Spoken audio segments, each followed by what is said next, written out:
Hello. In this video I want to show you how you can apply the correct shaders for the windows to get the rain effects working. But before I want to show you how you have to use the plugins that Studio 397 offers for 3ds Max 2021. So go to your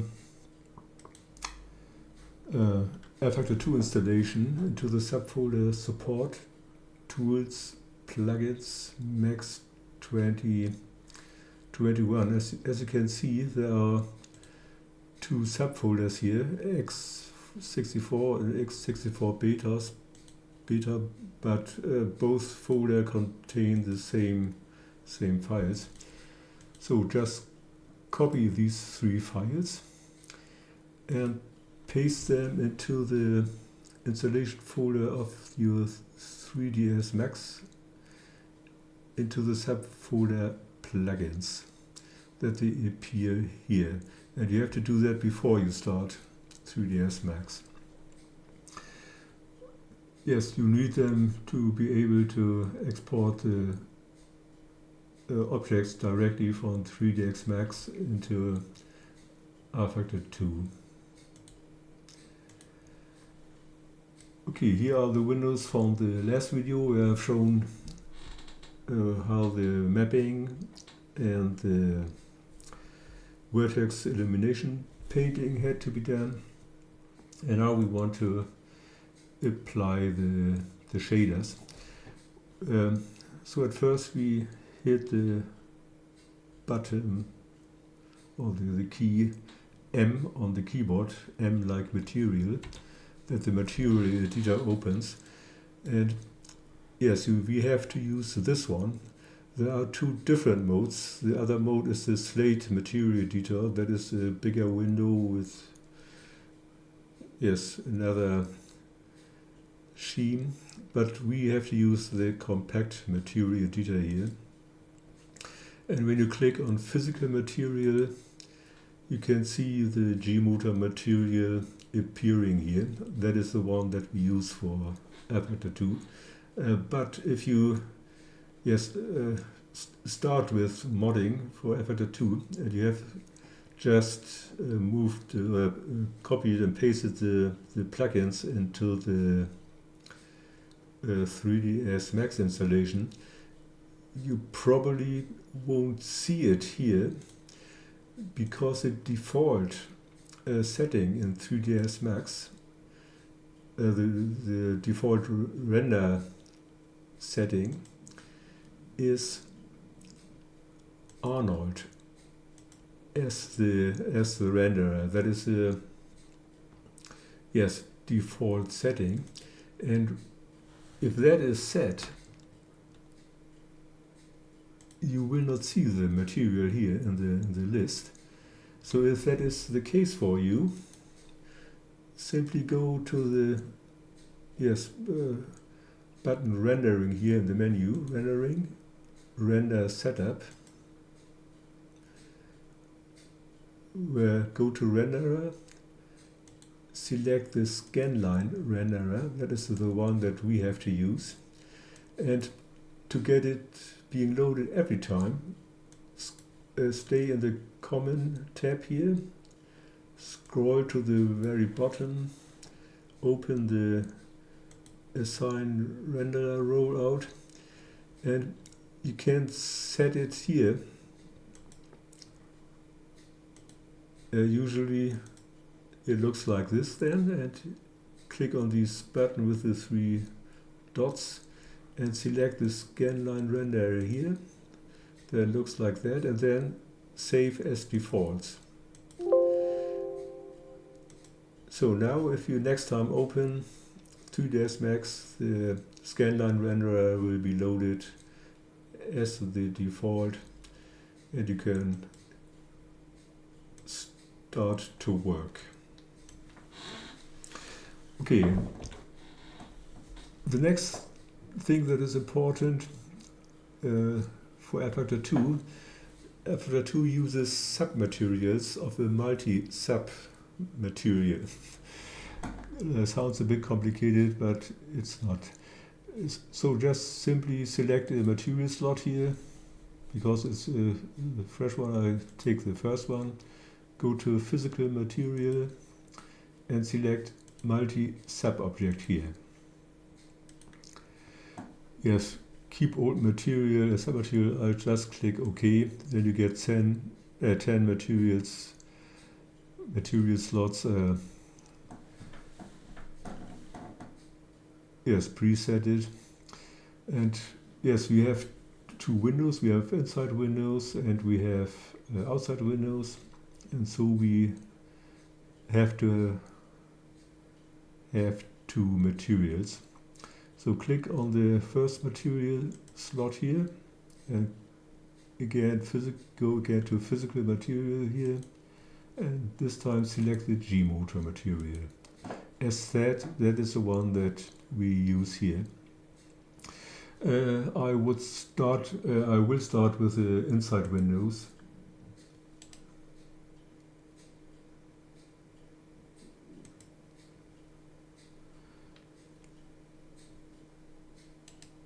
No, I think I forgot something because I want to show you everything.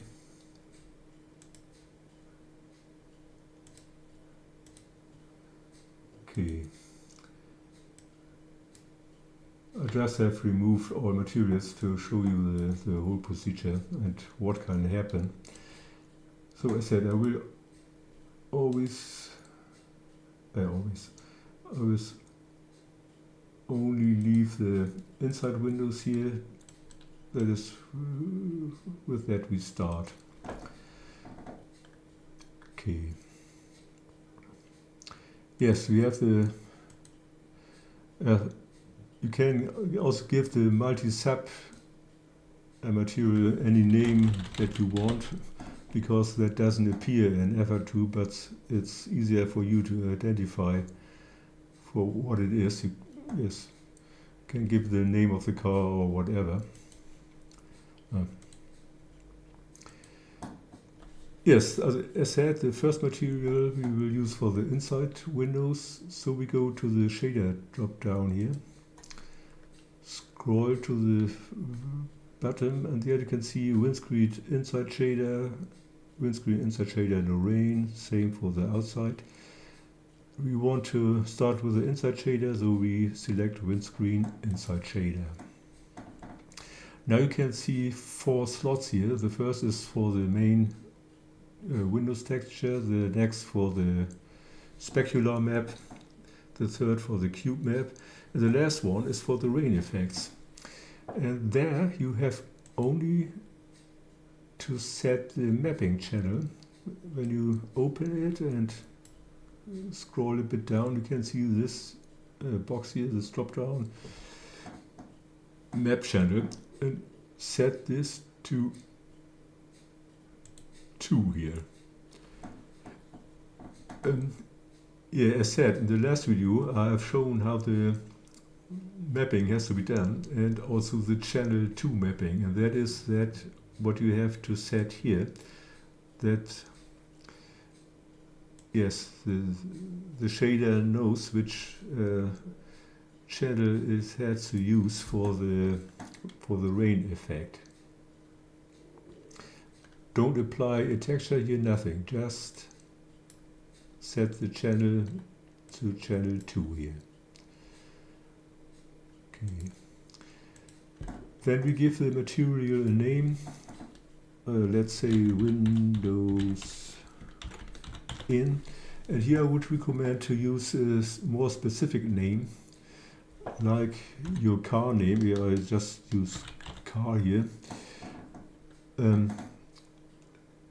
Because if you name it, for example, only Windows, and a track has material with the same name, then you get a conflict, because the material gets loaded only one time, and if it got loaded from the track already, it will override your material, and in the worst scenario you will you cannot see through the windows because there's no transparency or something else. So always use unique names here, except you use WC materials. There are also some for the windows, for the inside windows and for the outside windows, but for this demonstration I will use only the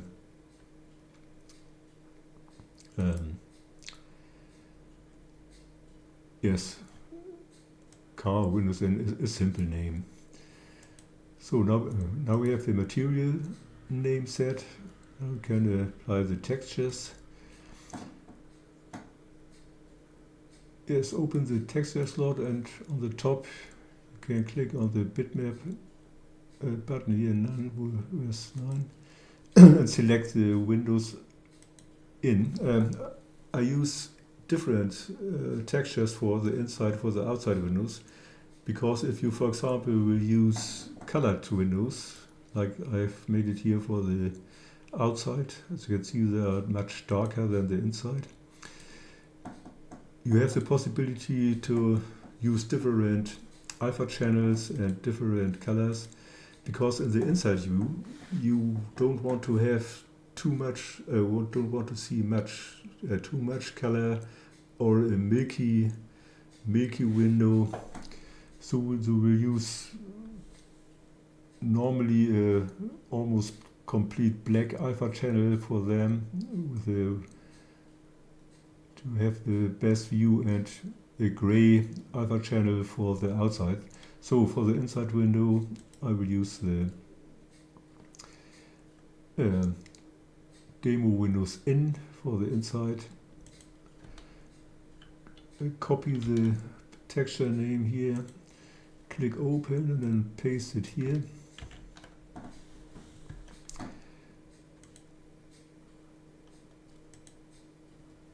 Then we go to the next slot, that is, as said, is the specular map. That can be the same for both windows. And the third one is the cube map. That is usually the default cube map that rFactor 2 uses, but you can use every cube map that you want. In the cube map slot we have to check the live mapper. That is necessary to get the track objects appearing as a reflection on the windows, but the default setting for the blend is 100, and we don't want to have that for the inside windows, because we don't want to have too much reflections there, which is only irritating. So I set it to 1. You can use whatever value you want, but I always set it to 1 because in copy view I don't need any or not too much reflections. Okay.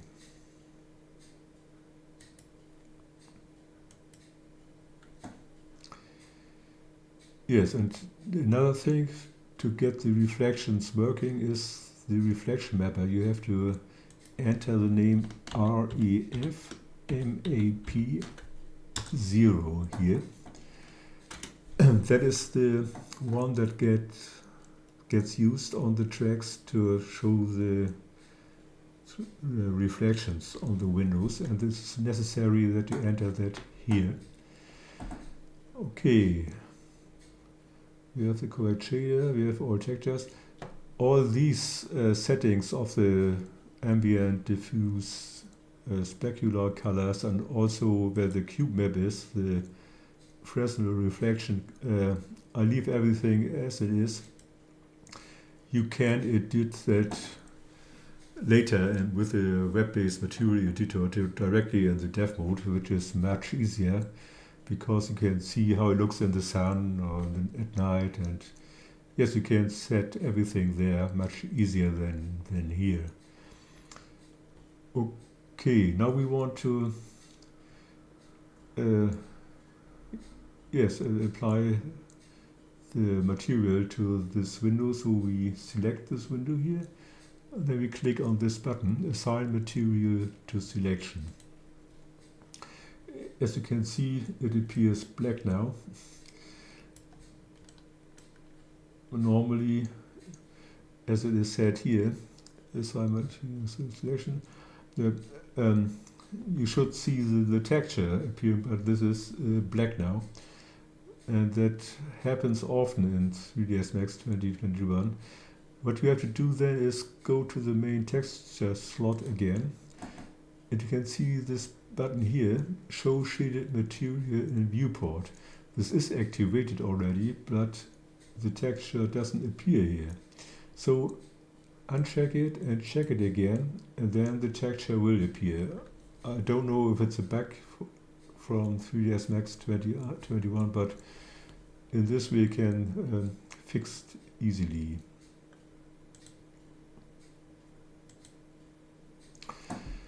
Okay, the next thing is we want to ensure that really this material gets used. So we go on the polygon mode, scroll a bit down here, and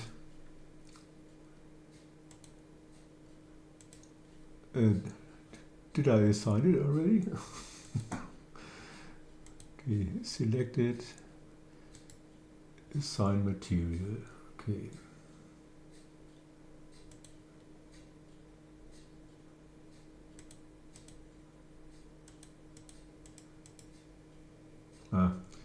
Sorry, I'm an idiot. I have to mark all. And now you can see, yes, that you have here the selection for the material that shall be used. These numbers are the same that are used here, but as you can see, when I select the material 1, there is no name shown here, and to be able to better identify to which material these polys belong, I would copy the material name from here and paste it into this cell 2. That way it appears on also here in the drop down, and you know what material it is, and it's easier than to do it by the numbers. Okay, now all polys will use this because this is set to 1. And for example, if you have modeled the things and your smoothing groups look like this, for example, and yes, you have to change that because rFactor 2 can handle only one smoothing group. So if that is the case that there are different groups selected, clear all, click this button clear all and click 1. That all polys have smoothing group 1 now.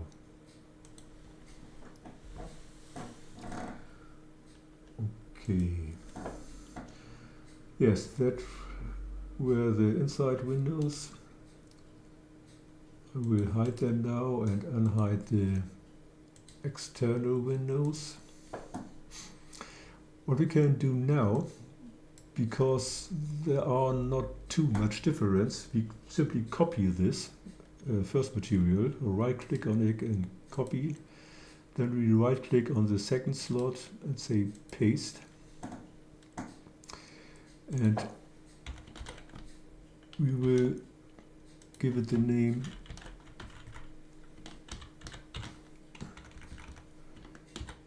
car windows out.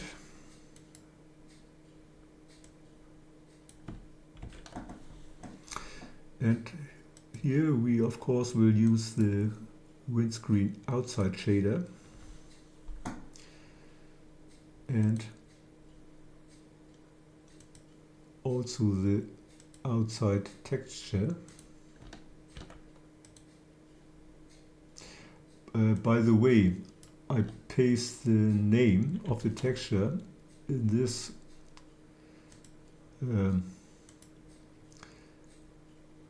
in this drop down too, because it's helpful if you want to select a texture for a material when you are in the UVW map editor, that you can easier select the proper texture there.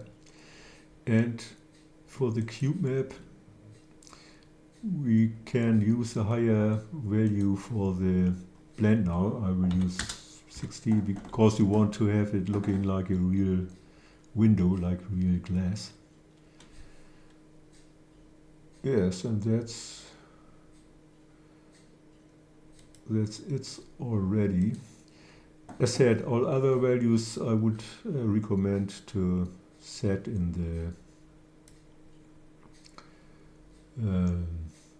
the material editor in the dev mode. Okay, now we assign this material to this mesh. Also, again, the same, it's getting black, so we have to make the same procedure here. Okay, now the texture appears. And we go again to the polygon mode. Select all. Setting group is only one already, and you can see how it changes when if you select a different IDs now here, but we want to have the car windows out. That is ID 2. So this is properly applied now. Okay, then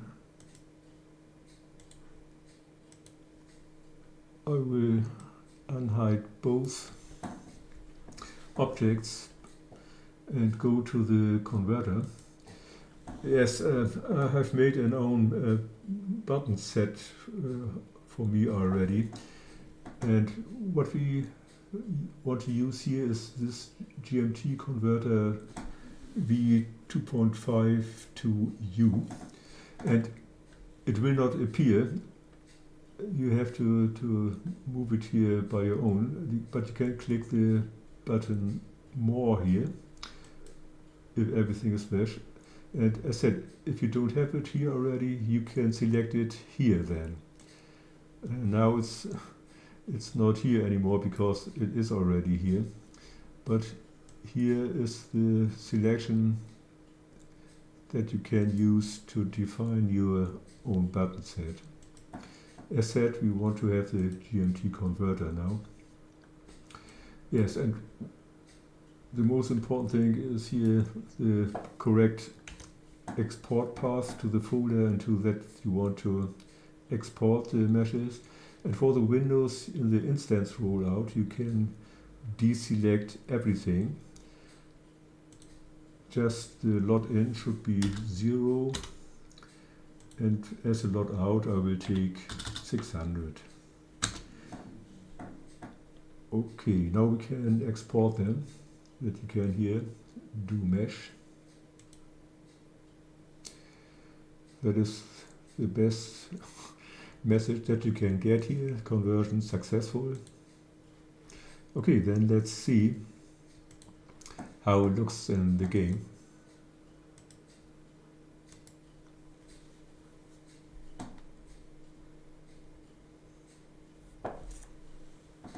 I have a prepared escape bubble where you don't see anything of the card.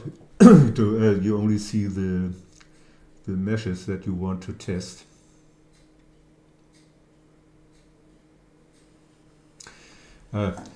I forgot to mention, I didn't say any transparency yet because it's easier to see the drops and the ripples when there is no transparency set. But as you can see, the ripples are moving, the drops appear.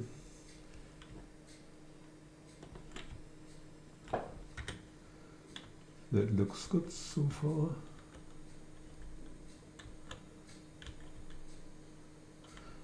Yes. I now let the AI drive the car to see how the ripples are moving when the car drives. They start to moving diagonal. Okay. Yes, that's okay. They're moving from the front to the rear. And here. Yes, they're moving from the bottom to the top and to the sides. Also correct. Yeah, and here they move from the top to the bottom. So everything looks okay.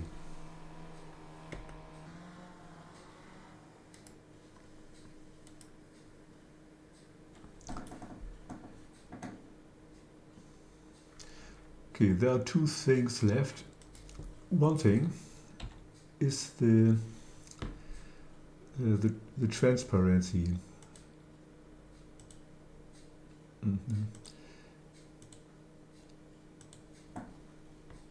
As said, I didn't have set one yet. I do it now.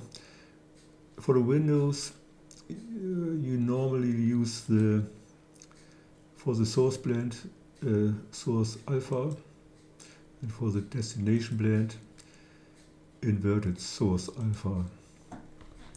And when you have set the transparency in that way here, you have the possibility to set alpha offsets here. So check this button, and for the inside windows, give it the number 7. The reason is that yes, the tracks have normally also objects that use transparency, like fences or also windows from buildings. And if they use alpha transparency, you can get conflicts. And if you set nothing here, it can happen that you drive on the track and you see the fence in front of your window in cockpit view, and you don't want to have that.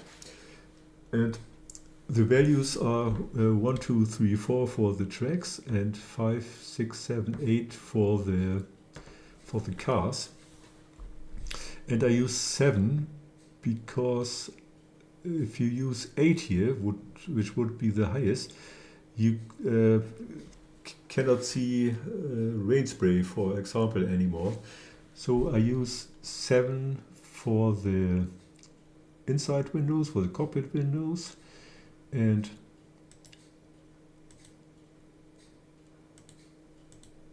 for the outside windows.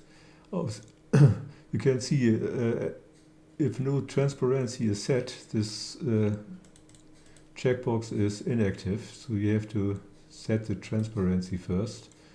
Source alpha, inverted source alpha, then check that here, and as it, the outside windows use the value 6. Okay, that's it here. And to get it working at all, you have to have 3 files in your Teams folder where the vehicle files are. That is the raindrop _DESC JSON file and the 2 vehicle ripple map PNG and vehicle ripple map video PNG file. You can use them from every other car. It doesn't matter for the Windows.